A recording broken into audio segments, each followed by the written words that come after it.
हमारे चारों शंकराचार्य क्यों मना कर रहे हैं राम मंदिर की प्राण प्रतिष्ठा में जाने से? क्यों कह रहे हैं वो ऐसा? और यहाँ जो शंकराचार्य हैं उनकी बातों को भी नहीं देखा जा रहा है। क्या हमारे राजनेता धर्म के बारे में अच्छा जानते हैं? उनसे क्यों नहीं सवाल करता ये देश अपने नेताओं से? और हमारे धर्म में तो हमेशा धर्म पर चर्चा हुई है, उसे शास्त्रार्थ कहा गया है। लेकिन ये दुर्भाग्य है कि आज इस देश में अगर धर्म पर चर्चा करने की बात कही जाती है तो आपको हिंदू विरोधी कह दिया जाएगा, आपको सनातन विरोधी कह दिया जाएगा, आपको राष्ट्र विरोधी कह दिया जाएगा। लेकिन यह नहीं कहा जाए।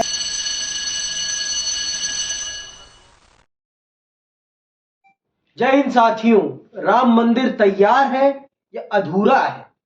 क्या है उसकी वास्तविक स्थिति?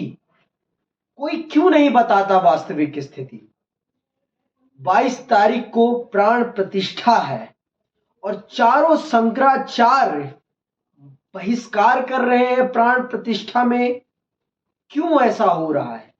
क्या कारण है इसके पीछे? कभी हमने इन विषयों पर सवाल क्यों नहीं किया?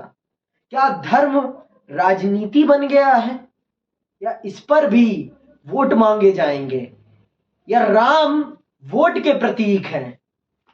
इन सब बातों पर चर्चा होनी चाहिए।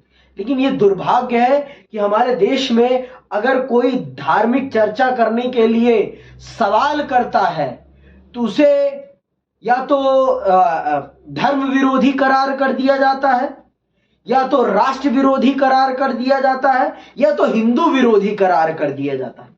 यह क्यों नहीं कहा जाता कि धर्म पर भी चर्चा होनी चाहिए? और हमारे धर्म में तो हमेशा धर्म पर चर्चा हुई है, उसे शास्त्रार्थ कहा गया है।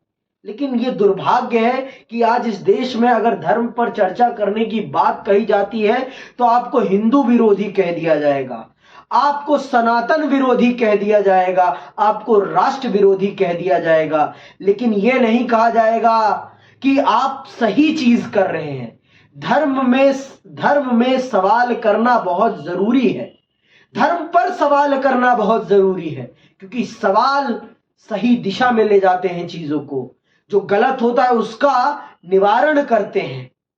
अगर सवाल नहीं हुआ होता तो सती प्रथा समाप्त नहीं हुई होती, बाल विवाह समाप्त नहीं हुआ होता, और विधवाओं का जो जीवन बर्बाद हो रहा था वो सही नहीं हुआ होता। ये सवाल ही थे जिन्होंने इन सब चीजों को सही किया। हमारे चारों शंकराचार्य क्यों मना कर रहे हैं राम मंदिर की प्राण प्रतिष्ठा में जाने से? क्यों कह रहे हैं वो ऐसा? इसलिए कह रहे हैं क्योंकि अभी मंदिर पूर्ण रूप से तैयार नहीं है, और बिना तैयार मंदिर में प्रभु की प्रतिमा को स्थापित करना ये कहीं से भी सही नहीं है। घर बना नहीं है और घर में लोग रहने लगेंगे, ये कैसे संभव है? आप ही बताइए। घर जब तक पूरा बन नहीं जाता क्या वहां रहने के लिए कोई जाता है? कोई नहीं जाता, ना वहां रसोई चलाई जाती है। और यहां हमारे प्रभु के साथ ऐसा किया जा रहा है सिर्फ राजनीति के लिए।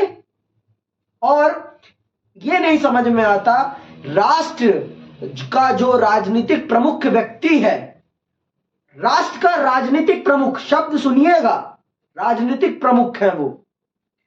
राजनीतिक प्रमुख होने के बावजूद वो इस चीज को क्यों कर रहे हैं? वो पूरे राष्ट्र का प्रतिनिधित्व करते हैं, हर धर्म का प्रतिनिधित्व करते हैं, और ये चीज हमें समझनी पड़ेगी।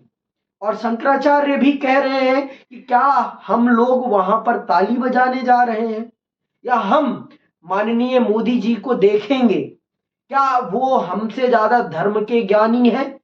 क्या उन्हें ज्यादा पता है? ये सारे सवाल हैं, और इन सवालों को पूछना चाहिए इस देश की जनता को, इस देश के नेताओं से, कि राम पर राजनीति ना की जाए।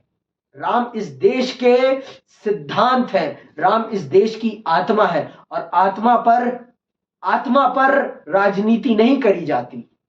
आत्मा को अंदर बसाया जाता है, और यहां आत्मा को ही खंडित किया जा रहा है, और ये देश उस चीज को बहुत अच्छे से देख रहा है। और यहाँ जो शंकराचार्य हैं उनकी बातों को भी नहीं देखा जा रहा है। क्या हमारे राजनेता धर्म के बारे में अच्छा जानते हैं? उनसे क्यों नहीं सवाल करता ये देश अपने नेताओं से? ये बड़ा सवाल है। चलिए मैं इसी के साथ विदा लेता हूं। जय हिंद, जय भारत।